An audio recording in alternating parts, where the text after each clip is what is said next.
हमने कहा क्या कि पहले आपको क्या ध्यान देना है, क्वेश्चन में पूछा क्या जा रहा है, ये बात पहले क्लियर होनी चाहिए।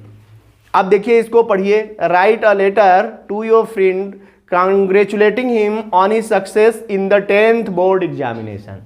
इसके कहने का मतलब है कि आप अपने मित्र को कांग्रेचुलेटिंग यानी बधाई देते हुए पत्र लिखिए ऑन हिज सक्सेस, उसकी सफलता पर, इन द 10th बोर्ड एग्जामिनेशन, 10वीं की बोर्ड परीक्षा में सफलता पर, यानी 10वीं की बोर्ड परीक्षा में सफल हुआ है आपका मित्र, बधाई देते हुए उसको पत्र लिखिए। वाह वाह, बहुत अच्छा किया तुमने।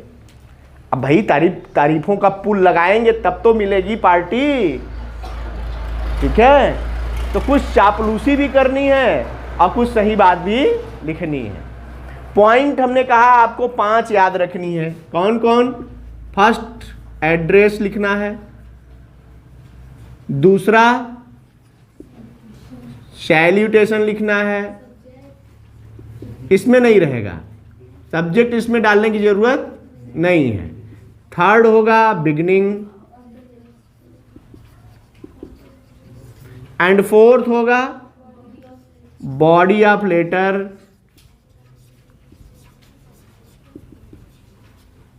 ठीक है। और फिफ्थ पर होगा सब्सक्रिप्शन या इंड। इसी को पत्र का समापन भी कह सकते हैं, ठीक है। अब इन 5 पार्ट में हम अपने पत्र को बांटकर लिखना शुरू करेंगे। पहला पार्ट क्या है? एड्रेस। एड्रेस में किसका एड्रेस लिखना है? खुद का, अपना एड्रेस आपको लिखना है, यानी जो राइटर, जो लेखक है, जो लिख रहा है, उसी का एड्रेस होगा, ठीक है। यानी यहां आप अपना एड्रेस डालेंगे। एड्रेस जैसे मेरा गांव है, विलेज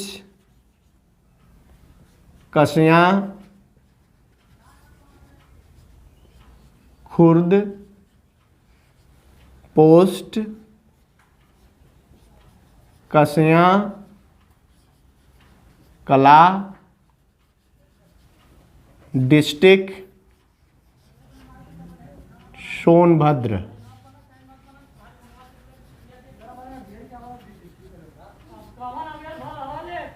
डिस्ट्रिक्ट हो गया सोनभद्र, ठीक है। यहीं पर आपको डेट भी देना है। क्या देना है? डेट आज का देंगे। क्या हो जाएगा आज का डेट? 16 नवंबर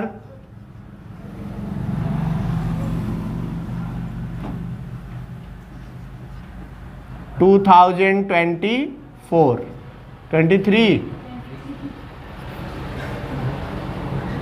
ठीक है। ये हो गया है आपका। एक साल आगे चलते हैं, ठीक है। वैसे एग्जाम आपको एक साल आगे में ही देना है। एग्जाम आपको 2024 में ही देना है, ठीक है। अब आइए, अब ये हो गया आपका क्या, ये देखो पॉइंट हम ऐसे कर दे रहे हैं, आप ऐसे नहीं करेंगे। ये हम इसलिए कर दे रहे हैं क्योंकि आपको समझ में आया कि ये क्या है, एड्रेस है, ठीक है। आप अपना अपना सब कोई एड्रेस लिख सकते हैं, या कभी कभी होता है कि इसमें एड्रेस भी लिखा रहेगा।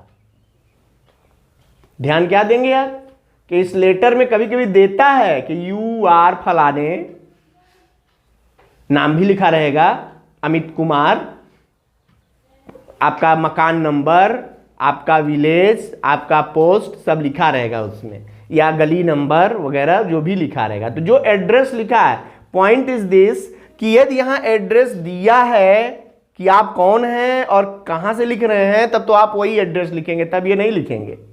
और यदि यहां नहीं दिया है तो आप फ्री हैं कि आप अपना एड्रेस यहां लिख सकते हैं, नाम नहीं लिखेंगे। डाकघर का नाम पोस्ट होता है, ये भी नहीं पता है अभी। विलेज यानी गांव, पोस्ट यानी डाकघर, और डिस्ट्रिक्ट यानी जिला। ये हमारा मूल एड्रेस होता है। ये क्यों लिखा जाता है? ये एड्रेस इसलिए है कि ये पत्र लिखने वाले को यदि जवाब लिखना हो, अगर है वो एड्रेस है, वही मूल एड्रेस है, उसी पते पर सब कुछ आता है। ये इसका एक पिन कोड भी होता है, यदि आप डालना चाहें तो यहाँ पिन नंबर भी डाल सकते हैं, यानी डेट के ऊपर यहीं पे क्या डाल देंगे, पिन नंबर आप अपना डाल दीजिए। पिन नंबर डाल देंगे ना तो इसकी भी जरूरत नहीं पड़ेगी, पिन नंबर से ही पता चल जाएगा कि आप कहाँ के हैं। जैसे हम लोगों का पिन नंबर 231216 में आता है, ठीक है। तो अब एड्रेस समझ में आ गया आपको, यानी एड्रेस आपको अपना डालना है, ठीक है, ये आप क्लियर कर लेंगे। यदि इसमें दिया है तब अपना नहीं डालेंगे, तब उसी का डालेंगे जो उसमें दिया रहेगा, और नहीं दिया है तो आप अपना डाल सकते हैं, लेकिन ये ध्यान रखेंगे कि आप अपना नाम नहीं लिखेंगे।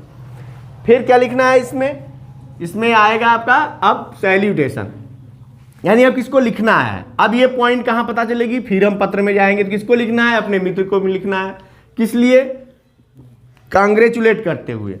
तो अब यहां पर अपने मित्र को लिखेंगे, तो कैसे लिखेंगे, डियर फ्रेंड, क्या लिखेंगे, डियर फ्रेंड मनीष।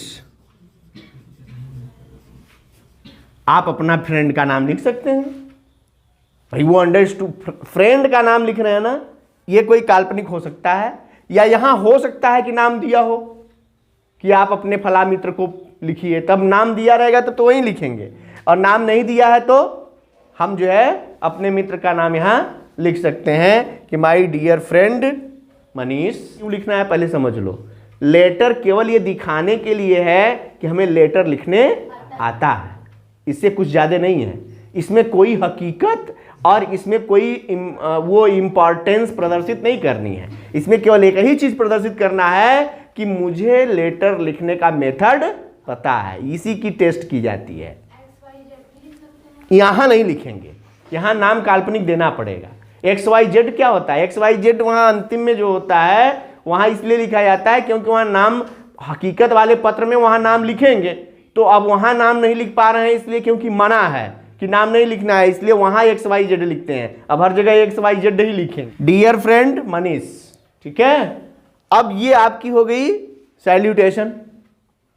इसके बाद आपको क्या लिखना है, बिगिनिंग, बिगिनिंग करनी है। बिगिनिंग करते समय आप डायरेक्ट जो भी बात होती है, जो मैटर है लेटर का, वो डायरेक्ट शुरू नहीं किया जाता, उसमें ज़रूर कुछ ऐसी बात मिलानी चाहिए कि अपनी बात कहने से पहले हम एक बैकग्राउंड तैयार करें। जैसे उसमें जब सामान्य सी बात होती है कि आपको पहले ये दर्शाना चाहिए कि मैं तुम्हारा ये जो है यह सुनकर मैं बहुत प्रसन्न हूँ। भाई बिगिनिंग क्या है कि मुझे यह जानकर अति प्रसन्नता हो रही है, भले ही अंदर से ईर्ष्या हो रही हो कि हमसे ज़्यादा नंबर पा गया, लेकिन हम प्रदर्शित क्या करने वाले हैं कि मुझे यह जानकर अति प्रसन्नता हो रही है, मुझे यह पता, जब से मैं यह पता चला है मैं बहुत प्रसन्न हूँ। इसके लिए एक लाइन बना लो कि I am very happy to know that, मैं यह जानकर बहुत खुश हूं कि, भाई पॉइंट लेटर शुरू हो रहा है हमारा बिगिनिंग। अब बिगिनिंग कहां से होती है ये भी पता है आपको, ये इसके सीध में आएगा और हमारी बिगिनिंग अब यहां से होगी, यानी I am very happy to know that that. अब देखो ये हो गई आपकी बिगिनिंग, मुझे यह जानकर बहुत प्रसन्नता है, आई am very happy, I am very glad, ठीक है, ग्लैड भी लिख सकते हैं, ठीक है। और भी बहुत सारे वर्ड से शुरुआत हो सकती है। आप एक कॉमन सेंटेंस बनाइए ताकि आप हर जगह लिख सकें, क्योंकि ढेर सारे सेंटेंसेस में यदि उलझेंगे तो आप फंस जाएंगे इसमें का उसमें करने में। आप एक पॉइंट, यदि कोई प्रसन्नता की कॉल लेटर लिखना है तो I am very happy to know that. कोई दुख का फेल हो गया है मान लो तुम्हारा मित्र, तब सांत्वना बनाने के लिए बाकी सब तो ऐसे ही लिखना है ना, शेष सारी चीज़ों को वैसे ही लिखना है। अब हम सांत्वना देना है तो क्या लिखेंगे कि I am very sorry to know that, मुझे यह जानकर बड़ा दुख हुआ कि तुम फेल हो गए। और यहाँ क्या है कि मुझे यह जानकर बहुत प्रसन्नता हो रही है। तो यदि प्रसन्नता की बात लिखनी है तो I am very happy to know that, और बड़े दुख की बात लिखनी है तब I am very sorry to know that. दो लाइन क्लियर हो गई ना, दो कॉन्सेप्ट आपके क्लियर होने चाहिए कि दुख में क्या लिखना है और प्रसन्नता में क्या लिखना है। तो अपनी बिगिनिंग हो गई। अब बिगनिंग हो गई यहां तक, तो अब हमको बॉडी ऑफ लेटर पे जाना है। तो बॉडी ऑफ लेटर क्या कह रहा है, अब इसका कॉन्सेप्ट आपको अपना जो है दिमाग में बनाना होगा, कॉन्सेप्ट बनाना होगा और प्लस अंडरस्टैंडिंग बनानी होगी। क्या कि इसमें लिखना क्या है। जैसे इसमें लिखना क्या है तो हम पहले एक दिमाग में, जैसे हिंदी मीडियम के विद्यार्थी हैं तो आपको ये दिमाग में बना लेना चाहिए, या यदि आप लिख नहीं पा रहे हैं तो आप एक पन्ना ले लीजिए, वही कॉपी का कोई एक पेज ले लीजिए और उस पर पेंसिल से आप हिंदी में लिख लीजिए और उसका फिर अंग्रेजी में अनुवाद बना लीजिए और फिर उसको उठा करके यहाँ रख सकते हैं। वहाँ कोई बाउंडेशन नहीं है, ऐसा नहीं है कि आप रफ नहीं कर सकते। मेरी बात समझ में आ रही है कि नहीं आ रही है? यानी आपको यदि ये समझ में आ रहा हो कि अंग्रेजी में कैसे लिखेंगे, हिंदी में हमको आता है, जैसे हिंदी में आ गया कि मैं बहुत, यह जानकर मुझे अति प्रसन्नता है कि तुमने विद्यालय में टॉप किया है, तुम इतने अच्छे मार्क्स लेकर आए हो, इसकी मुझे उम्मीद थी, तुम बड़े परिश्रमी विद्यार्थी थे। ये सब पॉइंट तो लिखोगे ना हिंदी में, और इन्हीं बातों को क्या लिखना है, अंग्रेजी में लिखना है। तो यदि आपको हिंदी में आ रहा है, अंग्रेजी में नहीं आ रहा है, तो पहले हिंदी में लिख लीजिए, पेंसिल से लिख लीजिए, चाहे पेन से ही लिख लीजिए। एक पेज को पूरा ले लीजिए, बाएं तरफ का पेज, उस पर लिखिए क्या, रफ कार्य। क्या लिखिए, एक पेज परीक्षा में कोई भी ले सकते हैं आप, जिस पर आप लिखेंगे क्या, रफ कार्य ऊपर, और आप सारे पेज पर आंसर लिखिए और उस पेज पर केवल क्या लिखिए, रफ। जो आपको करना है उसको उसी पर करिए। ऐसा नहीं है कि उसको रफ करने के बाद उसको रंग देना है, दिखाई ना पड़े, क्योंकि बच्चे करते क्या है कि कोई रफ किए तो उसको रंग दिए कि सर कहीं ऐसा ना हो किसी को देख ले। एग्जामिनर ये देख लेगा कि हाँ आपने लिखा रफ कार्य, इसका मतलब उसको चेक नहीं करना है, ये आपने किया है, क्या किया है उससे हमारा मैटर नहीं है। रफ कार्य में आप साफ साफ लिखिए, क्योंकि रफ कार्य से भी पॉजिटिव मार्किंग होती है। एग्जामिनर को दिखा कि आपने रफ किया और आपने आंसर देने का प्रयास किया, भले ही कुछ गलतियां हैं, उसका पॉजिटिव इंपैक्ट पड़ गया कि इस बच्चे ने मेहनत की है। अब आप समझिए इसका कितना प्रभाव हो सकता है। इसलिए आपको रंग पेंट नहीं करना है, बल्कि एक काम करिए कि रफ कार्य कर लीजिए, और जब अंतिम हो जाए, कॉपी अपनी पूरी कंप्लीट कर लिया आपने, जमा करने के पहले रफ कार्य के एक इधर से और एक इधर से, एक उस कोने से लेके इस कोने और एक इस कोने से एक कोने तक रफ कार्य लिखा है, वो साफ साफ दिखना चाहिए आपका, और कुछ नहीं करना है। जितना आपने रफ किया है सब उसमें दिखता रहना चाहिए, वो भी आपके नंबर को पॉजिटिव बनाता है। चाहे किसी भी सब्जेक्ट की बात हो रही है, ये दिमाग में रखना। और जितने लोग जो बात बताएंगे सब साइड रख के काम करना, मैं जो बता रहा हूं उसको गठिया लो।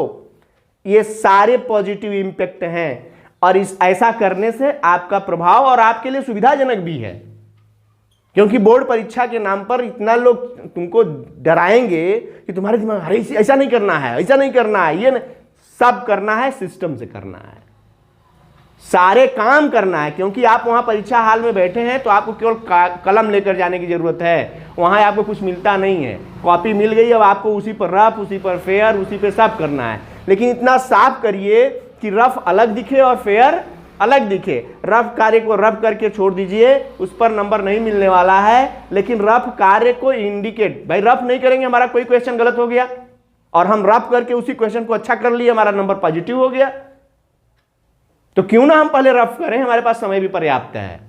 ऐसा ही होता है, ऐसा करना चाहिए। एक पेज लेकर के रफ कार्य कर सकते हैं, तो ये क्या होगा कि आपका सेंटेंस सही होगा। ऐसे क्या होगा जानते हो, ऐसे लिखने लगोगे तो आगे लिखने समय अरे यार ये गड़बड़ हो गया, ये गड़बड़ हो गया, काट पीट, ढेर सारी काट पीट हो जाएगी। अच्छी खासी चीज क्या होगी, वो खराब। अच्छा भी लिखे रहोगे, उसमें कट पीट ज्यादा हो गया तो खराब दिखने लगेगी। एकदम साफ और स्पष्ट दिखना चाहिए। क्लीन यदि आपकी कॉपी है तो नंबर भी आपका क्लीन रहेगा, स्पष्ट रहेगा। इसीलिए I am very happy to know that के बाद लिखने से पहले आपको रफ करके लिख लेना चाहिए उसके बाद, और ज्यादा नहीं लिखना है।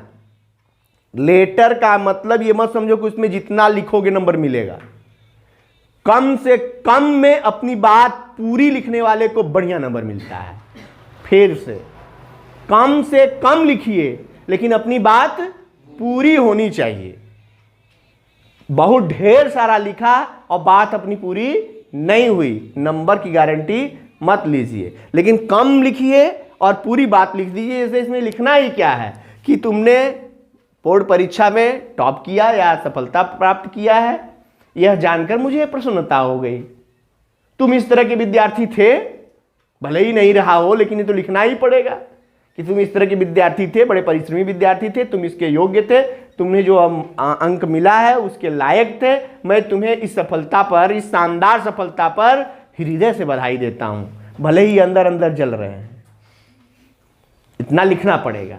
ये हमारी बात होगी, यही होगी हमारी बॉडी ऑफ लेटर।